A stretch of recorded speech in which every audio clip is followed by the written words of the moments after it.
السلام علیکم ګران دوستانو، امید لرم چې ټول به روغ جوړ او خوشحاله یاستئ.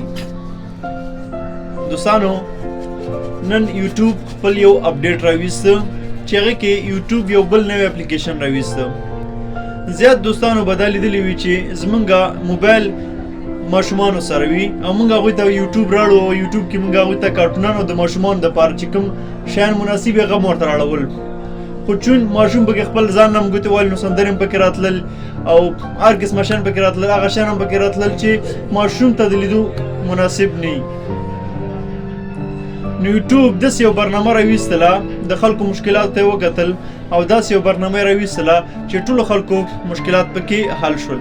نو نن یوټیوب یو اپلیکیشن راویستو چې تاسو کولی شئ خپل ماشومانو ته هغه یوټیوب استعمال کړئ چې هغه دی د یوټیوب کیډز په نامه باندې، چې په هغه کې ستاسو ماشومان په اسانۍ سره پرمختګ هم کولی شي او یوټیوب تاسو ماشومانو ته د هغوی د مناسب شیان راوړئ چې هغوی پکې پرمختګ وکولی شي یا هغوی داسې یو شیان پکې درته جوړ کړي یا کارټونان یا د ماشوم ته چې څومره مفید وي هغه شیان درته پکې یوټیوب ځای په ځای کړي دي.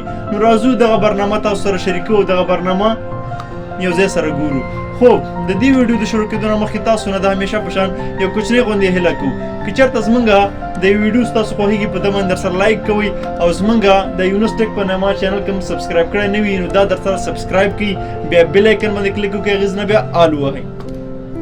نو دغه دی هغه اپلیکیشن، په ده باندې کلیک کوو. نو کله هم چې تاسو په لومړي ځل باندې د یوټیوب کیډز خلاص کړئ دلته درته دوه آپشن راځي چې آی ایم ا کیډ آی ایم پیرنټس. نو طبعا موږ خپل ماشومان دپاره دا جوړو نو دلته ورته انتخابو آی ایم پیرنټس، بیا ورته نیکس کوو دیجې نه. دلته اوس موږ ته څلور آپشنه یې راکړي دي. لومړی موږ ته وایي تاسو دا یوټیوب کیډز د کوم ماشومانو دپاره استعمالوئ؟ د هغه ماشومانو دپاره استعمالوئ کوم چې لا سکول کې هم داخل شوي نه دي. دغه لومړی دی دا پری سکول. بل دی موږ سره چې د 5 نه تر 7 کالو پورې هغه ینګر دا داسې ماشوم ته تاسو دا فالوئ او که نه د 8 نه تر 12 کلن ماشوم دپاره تاسو دا فالوئ. نو تاسو به خپل ماشوم ته وګورئ او د هغې عمر ته به وګورئ نو هماغسې به ورته دا دیز نه فاله کوئ. اوس زه مثال د 5 او د 7 کلونو ترمنځ ماشوم لرم او دې ته زه دا فالوم، دې باندې کلیک کوم. نو دلته موږ ته د 5 نه تر 7 کلن ماشوم دپاره دغه شیان مخې ته راوستل چې دې کې کارټونان دي او دې کې هغه پروګرامونه دي چې د دې عمر ماشوم به ډېر زیات خوښېږي او دې کې داسې یو شیان هم دي چې دا ماشوم یې وګوري نو تاسو دا ماشوم خپله هم انوویشن وکړي او اختراع به کولی شي. نو دلته زیاتره دې ته داسې ویډیوګانې مخې ته کوي چې دا د یو شی زده کړه هم وکړي. نو د 5 نه تر 7 پورې او د 8 نه تر 12 کلن پورې دې ماشومانو ته زیاتره داسې ویډیوګانې هم راولي چې هغوی ته یو شی زده کړي او خپله یو اختراع وکړي. نو دا به تاسو داسې کوئ او دې نه به دا سلیکټ ورته ووهئ. دلته به تاسو ته دا رهنمایي کوي چې تاسو کولی شئ چې دې نه سیټینګ ته لاړ شئ او سیټینګ کې خپل ماشومان دپاره خپل سیټینګ جوړ کړئ. موږ ورته اوسئ د زه ډن کوو دې نه بیا آی اګري ورته ووهو. دلته بیا څو آپشن درکړي درته. دلته تاسو سره مهم آپشن دغه لاک دی، دا په ده باندې به کلیک وکئ. دلته تاسو هغه ماشوم نه تپوس کوي چې 5 ضرب 7 څو کېږي. نو که صحیح ځواب یې ورته ورکړه او سبمیټ یې کړه نو هغه خپله هم دې نه ټایمینګ یو شی بل شی ورته خلاصولی شي. که صحیح ځواب ورنه کړه او ماشوم یعنې پوه نه شو چې دوی پوه شي دا ماشوم دی او خپله ځان نه ورته کوډونه ورکړي نو بیا ورته هغه نه خلاصوي.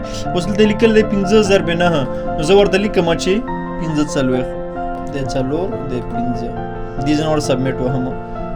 نو دا سیټینګ یې ما ته راخلاص کړه. دا که چېرته ماشوم یې هغه بیا په دې باندې که پوه نه شي نو دا سیټینګ ورته نه خلاصوي. نو دا باید همدې مشرانو دپاره دا خلاص شي. دا نو دلته تاسو ورته ټایم ورکولی شئ چې زموږ ماشوم باید څومره د ورځې ویډیوګانې وګوري. نو د دې چې دا ټایم کله هم پوره شي دا به ډایرکټ په ده باندې دا اپلیکیشن کلوز شي او بیا به د سیټینګ نه تاسو دا انیبل کوئ، سیټینګ نه به دا بالکل ډسیبل شي، یعنی بیخي به د سکرین په صفحه باندې ورک شي. بیا به تاسو دې سیټینګ ته بیا به اپس ته ځئ، هغې نه به انیبل کوئ. دلته بره هم یو څو آپشنې دي چې دلته شوګانې تاسو درکوي دي ستاسو ماشومانو ته. دلته بیا میوزیک یې د ماشومانو دپاره چې کومې میوزیک برابر شوي کومې سندرې برابر شوي دي هغه دلته ورته ښیي. او دې ځای کې بیا لرننګ دی دا ټول چې د اے بی سی څنګه زده کولی شي یا انګلیش څنګه زده کولی شي یا یو پروډکټ څنګه جوړوي. نو هغه د ماشومانو په ارتباط باندې چې کوم شیان دي هغه دې ځای کې ورته ښیي چې تاسو ماشوم څنګه زده کړه وکړي. او په دې اخره کې بیا دې کې هم ورته همدغسې مختلف قسمه سامان ورکړي خو دا ټول د ماشومانو مربوط دي. نو دا وه زموږ د نن ورځې ویډیو. امید لرم چې ستاسو به ډېره زیاته خوښه شوې وي. د نورو ویډیوګانو دپاره زموږ چینل ته سبسکرایب کړئ. مننه ډېره زیاته. الله مو مل شه.